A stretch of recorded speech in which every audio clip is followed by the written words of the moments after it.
সারা বছর তেমন একটা হাঁস খাওয়া হয় না, তবে শীতের দিন হাঁস খেতে ভালো লাগে। আর শীতের দিন হাঁস চারপাশে রান্না দেখেই আরও বেশি খেতে মন চায়।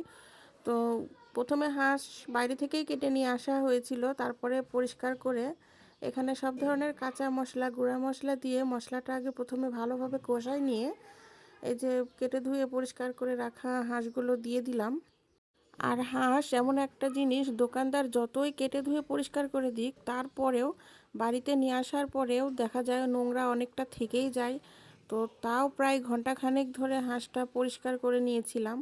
তারপরে এই যে ভালোভাবে মাংসগুলো দিয়ে মশলার সাথে ভালোভাবে কষিয়ে নিতে হবে। আর হাঁস রান্নাটা একটু সময় সাপেক্ষ, যদিও অনেকে প্রেশার কুকারে দেয়, তো আমি প্রেশার কুকারে সাধারণত দেই না। আর আমরা উত্তরবঙ্গের মানুষ কিন্তু মাংসের সাথে গোটা রসুন খাই।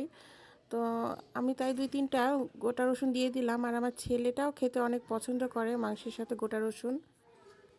আর এই হাঁসের মাংস থেকে যে পানিটা দেখছেন, এটা কিন্তু আমি কোনো এক্সট্রা পানি দেইনি।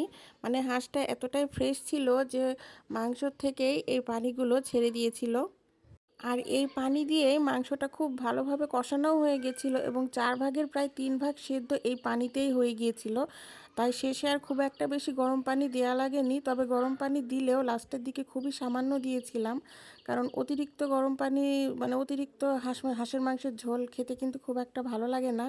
যত অল্প পানি হয়, মানে হাঁসের মাংসের ঝোল খুব কম হলেই মাংসটা খেতে ভালো হয়। তারপরে এই যে হাঁসের মাংস অলরেডি রান্না শেষ। আর মাংস থেকে অতিরিক্ত তেল, এক্সট্রা তেল আমরা খুব একটা বেশি ব্যবহারই করেছিলাম না। তো এ তো হয়েই গিয়েছে মাংসটা, দেখে বুঝতেই পারছেন কতটা লোভনীয় হয়েছিল। মাংসের রেসিপি তো শেষ হলো, এবার আরেকটি মজার রেসিপি শেয়ার করছি, সেটা হচ্ছে কুমড়ো ফুলের বড়া। কুমড়ো ফুলের বড়া যে খাওয়া যায় সেটা আমরা অনেকেই জানি। আর আমিও সেটাই ট্রাই করেছি। অনেক দিন হলে কুমড়ো ফুল আসলে খুঁজছিলাম, পাচ্ছিলাম না, বাজারে কিনতে পাওয়া যায়। তো সেদিন দেখলাম হঠাৎ করেই নিয়ে আসছে। আর আমি এখানে সব ধরনের গুঁড়া মশলা, কালিজিরা আর একটা ডিম দিয়েছিলাম। ডিম দিয়ে এই ব্যাটারটা একটু থকথকে করে নিয়েছিলাম। আর কুমড়ো ফুলটা আসলে কেটে ধুয়ে পরিষ্কার করে রাখতে হবে। আর যে মাঝখানের এই অংশটা ফেলে দিতে হবে। বেসনের যে গোলা, অনেকেই কিন্তু ডিম ইউজ করে না, আমি ডিম ইউজ করেছি, কিন্তু আপনারা ডিম ইউজ না করলেও হবে। আমার ভালো লাগলো তাই করলাম আর কি, কেন করলাম জানি না। আর তারপরেই এই ব্যাটারের মধ্যে ফুলগুলো দিয়ে এপিট করে একটু হালকা লাল লাল ব্রাউন কালার আসলেই বড়াগুলো তুলে নিয়েছিলাম। আর এই বড়াটা খেতে কিন্তু সত্যি অনেক ভালো লাগতো আমার ছোটোর থেকেই।